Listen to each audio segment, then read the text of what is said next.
A partir de este momento, el equipo de Semana.com les presenta los hechos más importantes del día. Bienvenidos. Saludamos a la audiencia que en este momento se conecta al podcast de Semana El Diario. Yo soy José Guarnizo, con el equipo de editores y periodistas de Semana.com les contaremos las noticias y acontecimientos de Colombia y el mundo. Bienvenidos a quienes nos escuchan en directo o en diferido a través de las plataformas Spreaker, Apple Podcast, TuneIn, iVoox, YouTube y nuestras redes sociales. Hoy es lunes 13 de agosto y con la producción de David Gallego, bienvenidos a este nuevo episodio de la segunda temporada del diario.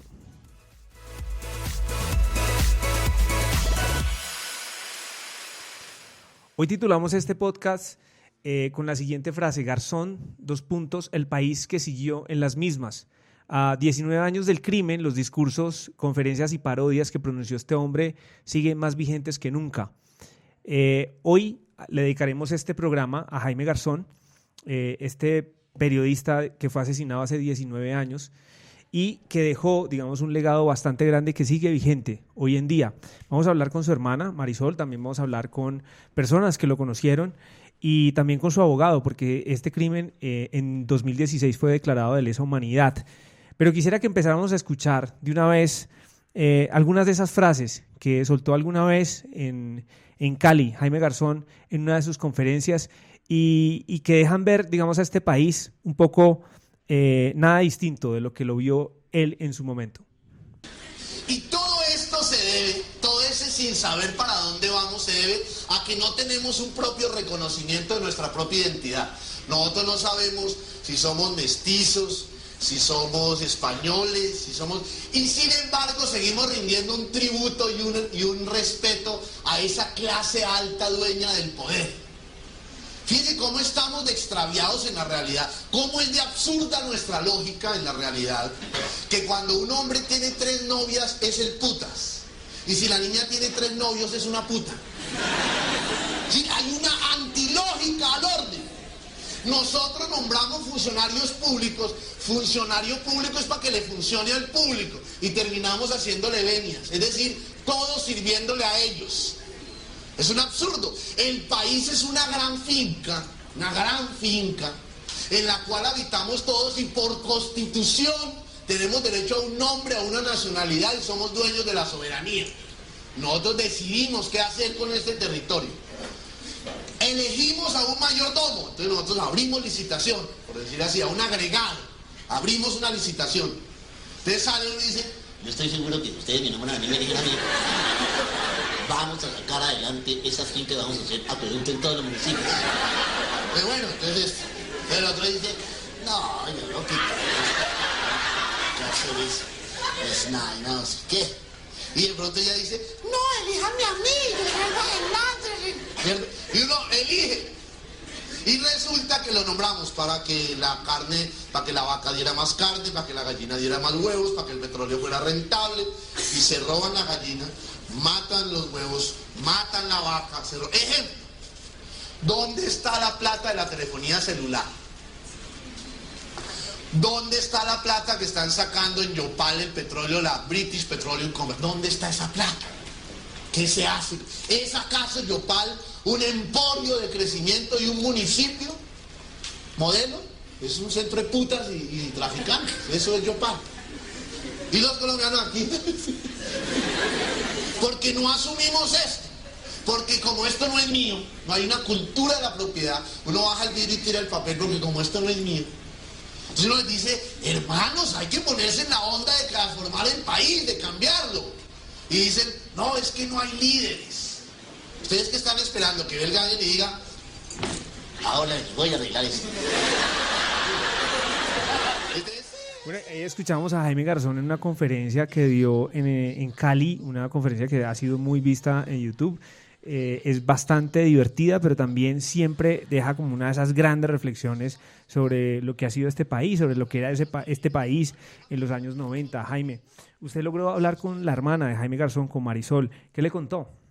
Pues hablamos hace unos momentos con Marisol Garzón, quien ha sido la gran defensora durante estos 19 años del legado de su hermano.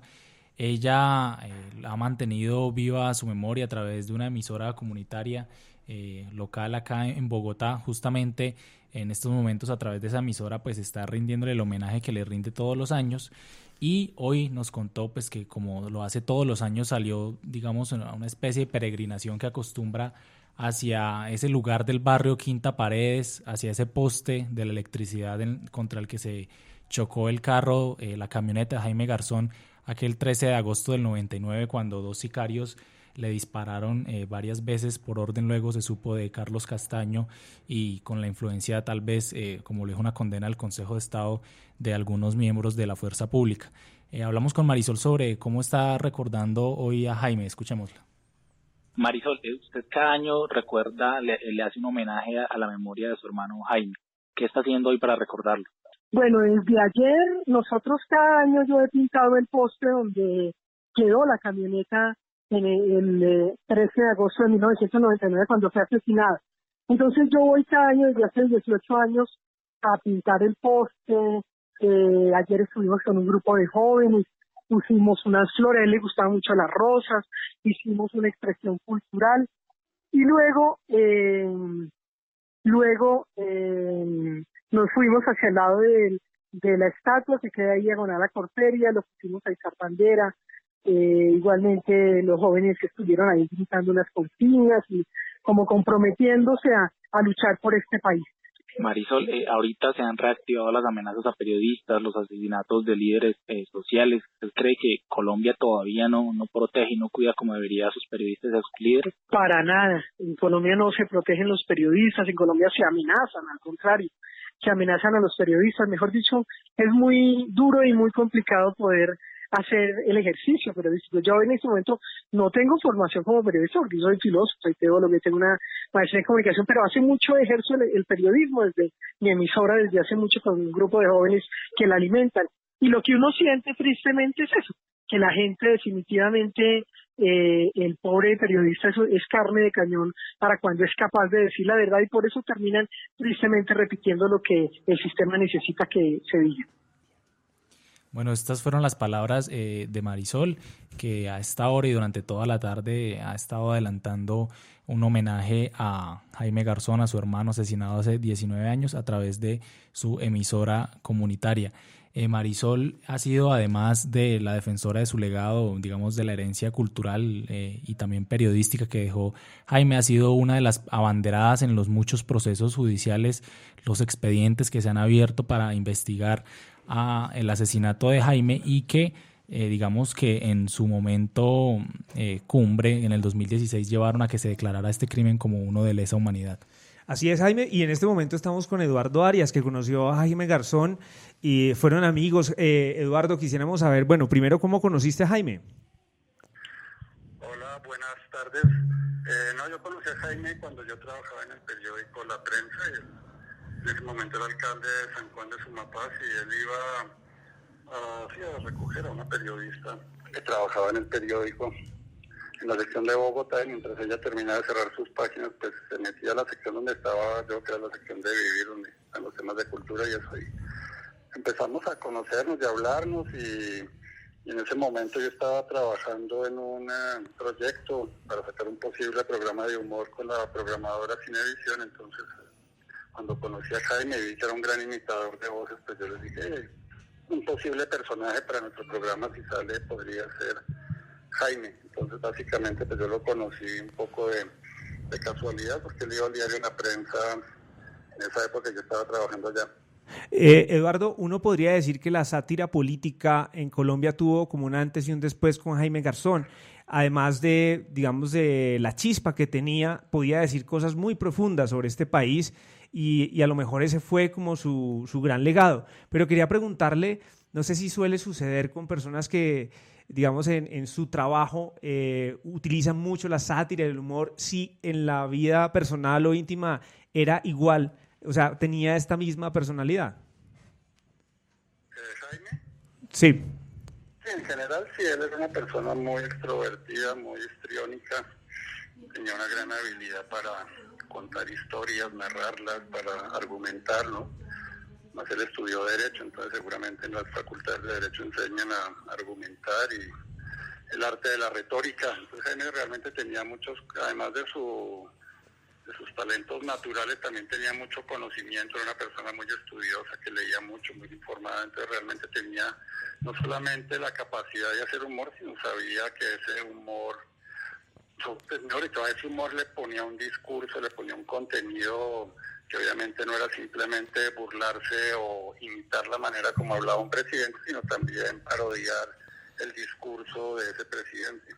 Lo que él decía, lo que acaba de decir que había sido noticia o qué tipo de discurso tenía cuando hablaba, entonces él eso lo pillaba muy rápidamente en los personajes que imitó bien. Él creo que hizo muy bien ese trabajo. Él tenía esa habilidad natural. Yo creo que es una persona que leyó mucho, muy informada, muy interesada y también que muy interesada en mejorar a Colombia, ¿no? Yo creo que eso también es un tema clave con Jaime, ¿no? Hay que ver que era una persona que realmente está interesada en que mejorara el país, entonces además tenía esa vocación, como dice Marisol, la hermana, que Jaime ante todo era un pedagogo. Yo creo que ella es muy cierto, cuando ella dijo eso, pues yo no había caído en cuenta y realmente es eso, Jaime era ante todo un pedagogo, él siempre quería dejar un mensaje, explicar algo, demostrar algo, decir por qué lo que estaba diciendo era por ahí la cosa.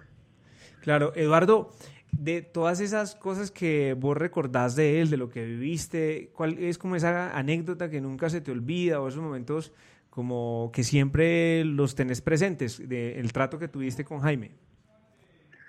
Pues mi amistad con Jaime fue muy centrada en el trabajo, es decir, era más que todo amigo en el momento, pues, en las grabaciones, en las reuniones. Yo realmente no fui el amigo de la vida, pues, o el amigo que, es decir, realmente esos amigos de verdad en la vida eran otras personas. En la serie, yo creo que la serie Garzón que mostró RCN mostraba muy bien que tenía un gran amigo de la época de la Universidad Nacional, que fue amigo toda la vida.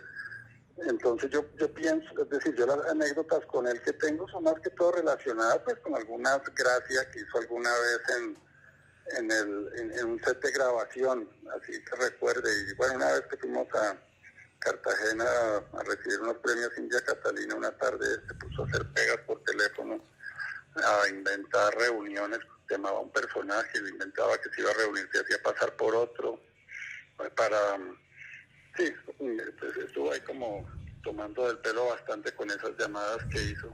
También lo mostraron más o menos tal como sucedió en la serie de RCN, ¿no? Claro. Pero las anécdotas que yo tengo con él pues realmente son más que todo recuerdos de trabajo, ¿no? Más que anécdotas de que en algún paseo pasó esto o en alguna fiesta. Claro. Eduardo, y no sé si te pasa lo mismo que cuando uno ve en retrospectiva todo lo que dijo Jaime Garzón en su momento, bien sea a través de sus personajes o él en sus conferencias, uno ve que ese país no ha cambiado mucho, o sea que este país sigue siendo el mismo en algunos aspectos sobre los cuales él se fijó mucho.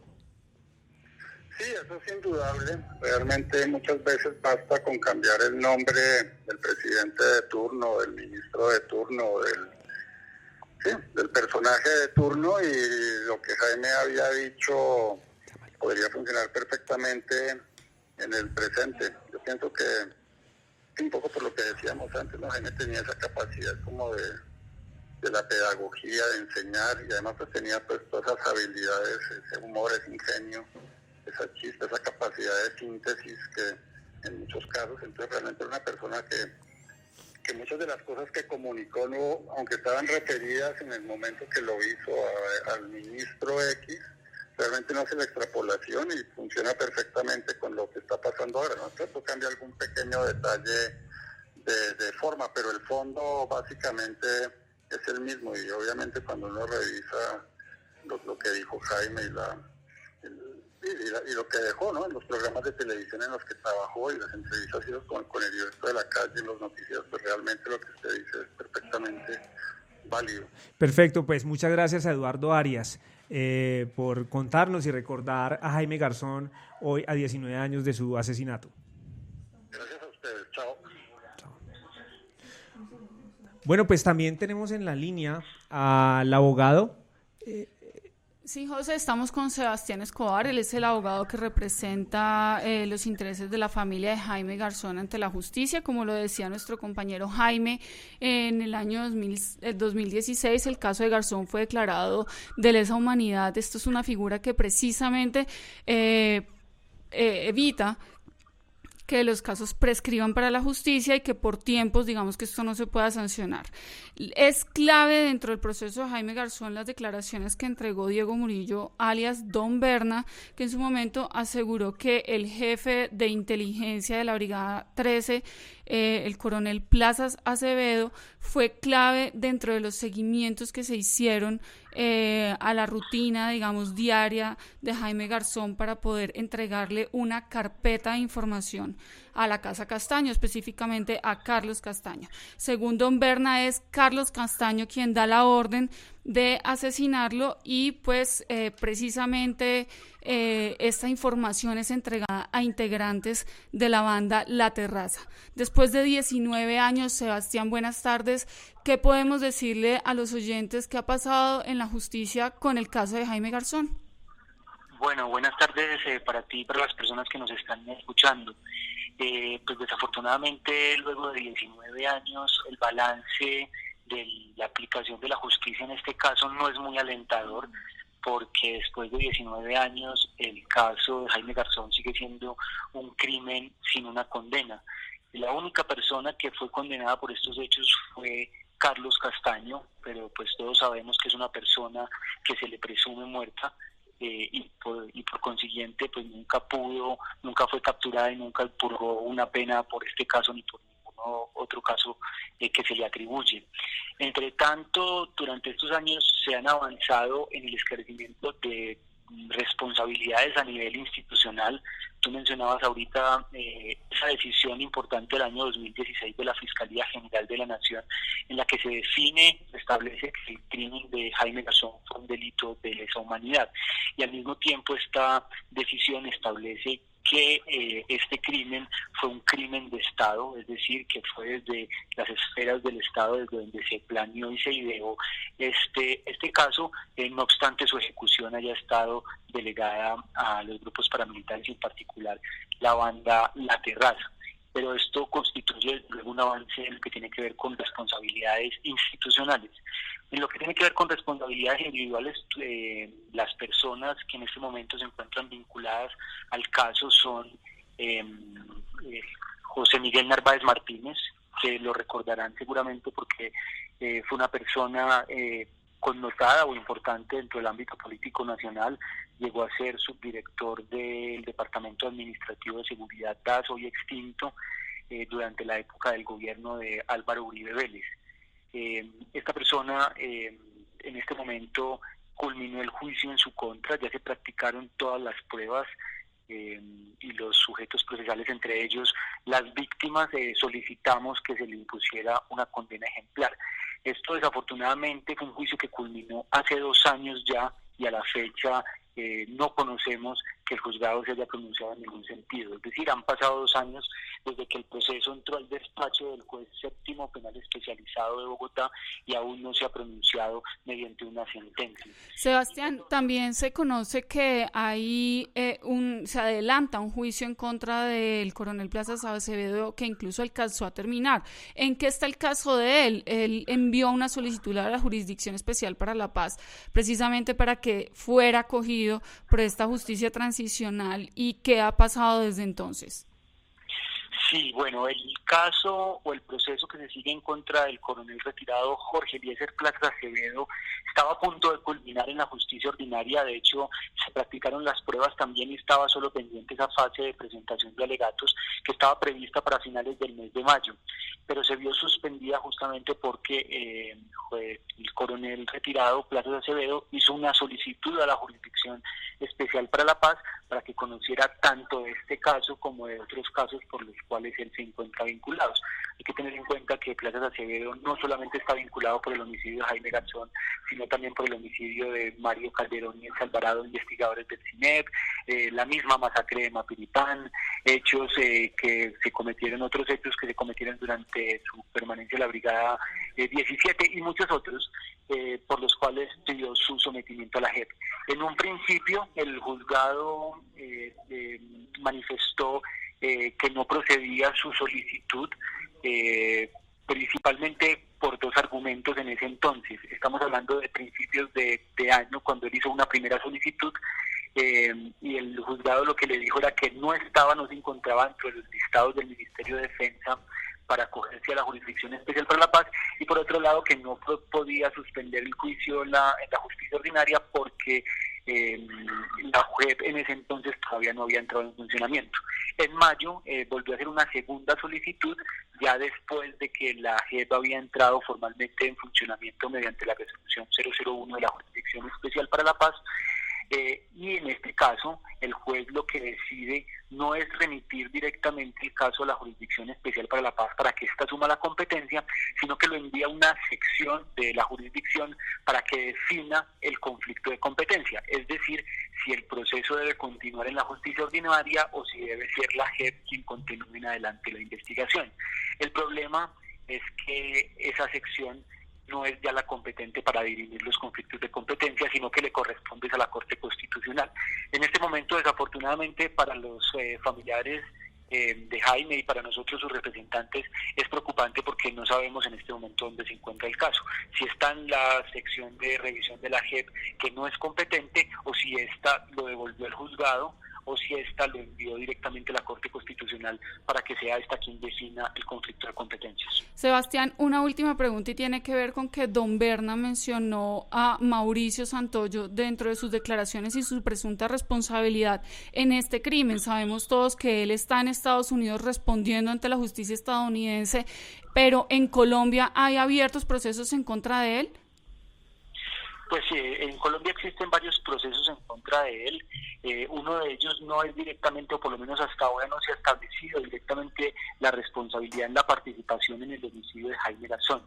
Lo que ha dicho don Berna hasta ahora es su responsabilidad en la desviación de la investigación por el homicidio de Jaime Garzón, que como ustedes recordarán, en el momento inicial de la investigación fue el propio Departamento Administrativo de Seguridad DAS quien mediante testigos amañados, testimonios amañados llevados por investigadores del DAS, pues presentaron una narración de los hechos que no correspondía con la realidad. Y recordamos, por ejemplo, el testimonio de María Amparo Arroyave señalando haber visto a los supuestos sicarios y haberlos identificado aun cuando ellos llevaban el casco de la motocicleta puesto. Pues este proceso y toda esta desviación condujo a la captura de dos sicarios de la ciudad de Medellín, Juan Pablo Ortiz y Edilberto Ayala, que fueron absueltos finalmente. Lo que ha dicho don Berna es que Mauricio Santoyo tiene responsabilidad en la selección de los perfiles y en la elección de esas personas que posteriormente fueron judicializadas por el DAS. Hasta ahora nosotros habíamos comentado a la Fiscalía en un momento que debía hacerse un análisis del caso en términos macro, de reconocer que este caso fue un caso que no solamente terminó en su fase ejecutiva, es decir, en la comisión material del crimen, sino que había toda una organización criminal también previendo la posible o para garantizar la posible impunidad de este crimen, y ahí es donde participó directamente Santoyo. Sin embargo, el proceso por la desviación de la investigación es un proceso que está abierto en la Fiscalía, pero que tiene muchos problemas para avanzar, justamente, por ejemplo, como la prescripción. Si bien el caso de Jaime Garzón fue declarado de lesa humanidad, no así todavía aquello que está relacionado con la desviación de la investigación. Y estos son hechos que estamos hablando que ocurrieron hace más de 15 años y que están en riesgo de prescribir. Bueno, pues Sebastián, muchísimas gracias. Como usted lo puede ver, José, esto es un panorama muy poco alentador de lo que está ocurriendo en la justicia, precisamente con uno de los crímenes que conmocionó al país. Claro, imagínense, solamente una condena de Carlos Castaño, que como decía Sebastián Escobar, y a quien le agradecemos mucho estos minutos aquí en el podcast de Semana El Diario, nos contaba que pues de quien se presume está muerto y por lo pronto, digamos, esa es la única condena. Con esta información nos despedimos de este podcast de Semana El Diario. Nos escuchamos mañana a las 5:30 de la tarde. Muchas gracias.